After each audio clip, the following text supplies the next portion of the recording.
Welcome to I Communicate on Full Service Radio, AM 830 WCRN. To join the conversation, call 508-871-7000. Now, here's your host, Mark Altman. Welcome back to another edition of I Communicate, Finding Your Voice. I'm your host, Mark Altman, and thank you for joining us on this beautiful Thursday afternoon, I'm happy to say. You know, I feel like when I start this show, one of these days I want to start out like Robin Williams and like, good morning, Vietnam. Like, I want to do one of those, but one of these days. Anyways, I have two wonderful guests today. One of them is Kathy Stoker, a teacher at Westborough High School, a veteran teacher of 23 years teaching English and journalism. Way more important than her teaching ability is the fact that she's a diehard Boston sports fan. We do need to get that in there. And a parent of two. And my other guest is Karen Henderson, General Manager of Westborough TV and former National Training Coordinator for HR and Benefits Consulting firm, and was on the school committee here for 7 years, and this is the best. Not only does she have 4 kids, but for some reason she has decided to be a glutton for punishment and have 4 teenagers. So we're going to get to that in the show. I don't know why Karen would want to put herself through that, but that's another issue. So, ladies, thank you so much for joining us today. Thank you for having us. Yeah, thanks for having us. So, Kathy, I want to start with you. The teaching profession has just changed so much. It's evolved, and but before we get into that, how did your passion for teaching come about? Where did that come from? Sure. Definitely, it came from my mother, who was a college professor for decades.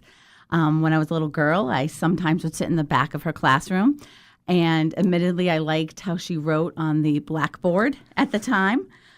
Fast forward to when I became a teacher, and there's nothing glorious about writing on a blackboard with all the chalk, et cetera. Now they're whiteboards, of course, or interactive boards. But I loved watching my mom interact with her students and watching them be excited to learn. And we used to get tons of Christmas cards from former students that my mother had taught and mentored. And I just felt compelled to have that type of relationship with people as well. So growing up, I was a peer mentor myself. I always wanted to tutor fellow students. I had a fantastic English teacher my junior year of high school who was a mentor and role model. She taught in a non-traditional fashion, anywhere from not going with traditional rows, but sitting in a circle, encouraging student voice and open communication. And I just thought, I want to be like Mrs. Ligon. Wow, that's tremendous. Mm-hmm. So before I get to my next question, I'm going to ask Kathy, in the old days with chalkboards and erasers, right. The April Fool's joke was to put the chalk in the erasers. Are there any April Fool's jokes with the whiteboards now? Like, what do we do? There's not. Real opportunity there for some student. Right? Right. Totally. Some class clown. Right. It's probably more with the cell phones now and taking pictures probably, which can, definitely get probably concerning in that sense, but not necessarily the same types of, jokes we used to play probably as children. But that's a great point, Kathy. I actually had never thought of that until you just said that. From a privacy perspective, for students and teachers with cell phones in the classroom, that dynamic has totally changed. Absolutely. Absolutely. So does that ever concern you that a student could be recording something on their phone or doing something disingenuous? Like, what are your thoughts on that? Absolutely. I mean, I think at the beginning of the year, I really try to bring up those types of examples with students and really talk about establishing trust with them. And not to say that it hasn't happened with, colleagues of mine, but with the support of administration, we're able to address those issues and really talk to students about responsibility and social media responsibility and what that looks like and what that means. But for the most part, it's really teaching the students how to be positive, proactive with their technology, for sure. So, Karen, let me come to you as a parent of 4. Sure. We talked about how the role of teachers has changed. As a parent, have your expectations of teachers changed and their role in supporting and developing your kids? Right. I think that it has changed somewhat. I mean, certainly from a technology perspective, that we do need to kind of be partners in that, right? So the teachers are reinforcing what we try to do at home in terms of responsible use of that social media.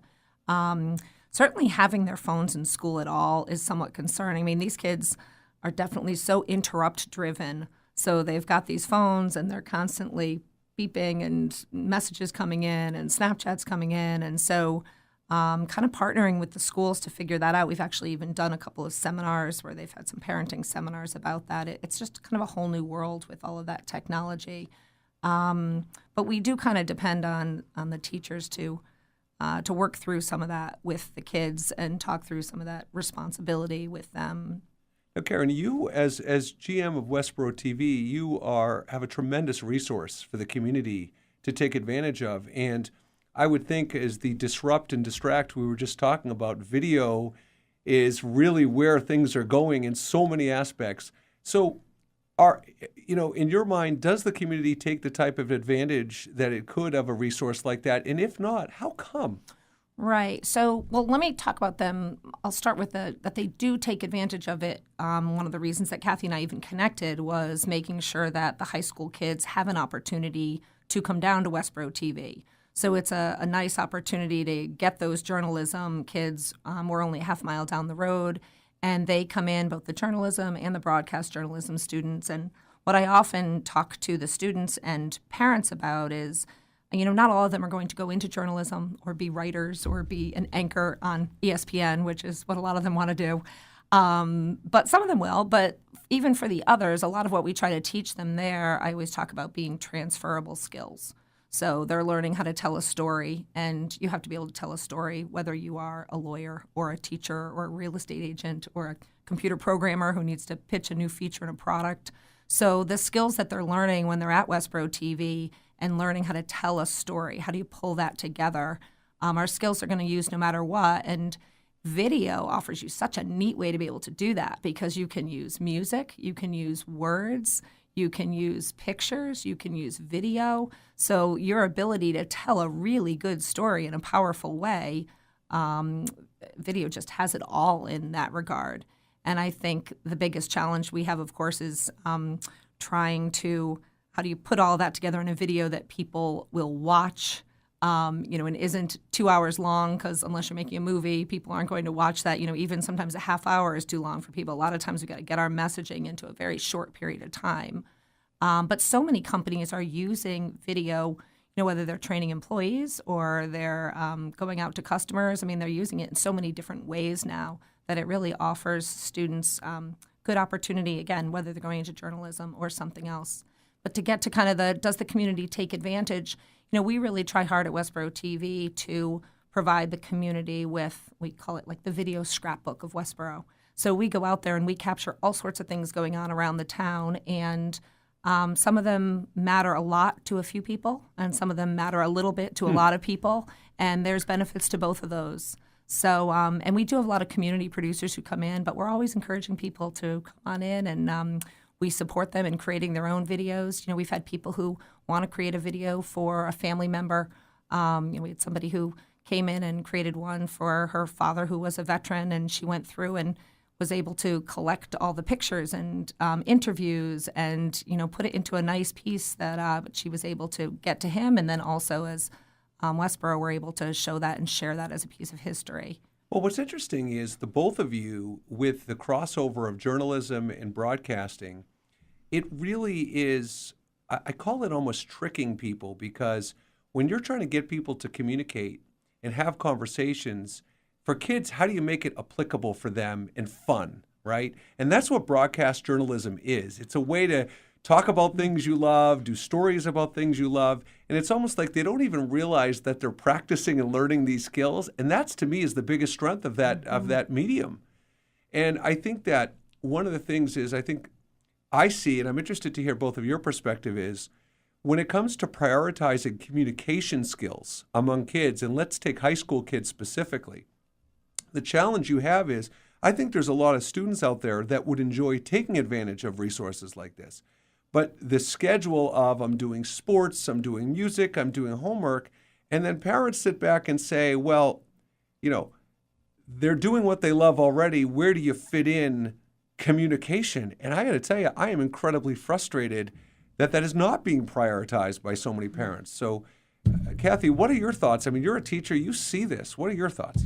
Right. Well, I'm really appreciative of Westborough because we've grown the journalism program. So we do have that allotted time. So if students take the elective of Journalism 1, which is a semester-long course, and they we do basic news writing in that class and producing for our online school newspaper, and sometimes for the local newspaper as well, and they like that, then they go on to broadcast journalism, and that's a full year course in which we're developing communication skills and working directly with Karen and her staff down at Westborough TV. And because over the years we've had increased interest, and you're absolutely right, the students have a blast, and at the same time they're developing these transferable skills that they'll use forever. We've now created a Journalism 3 and 4 class. So I have students who are with me all 4 years and working at least 3 of those years with Karen as well. And we really have seen a difference in their communication styles and understanding as well. I think in our regular English classes, we also teach communication skills, and I think we can keep doing it across the curriculum. We're going to continue on with Kathy and Karen when we come back from the break. This is I Communicate, Finding Your Voice. We'll be back.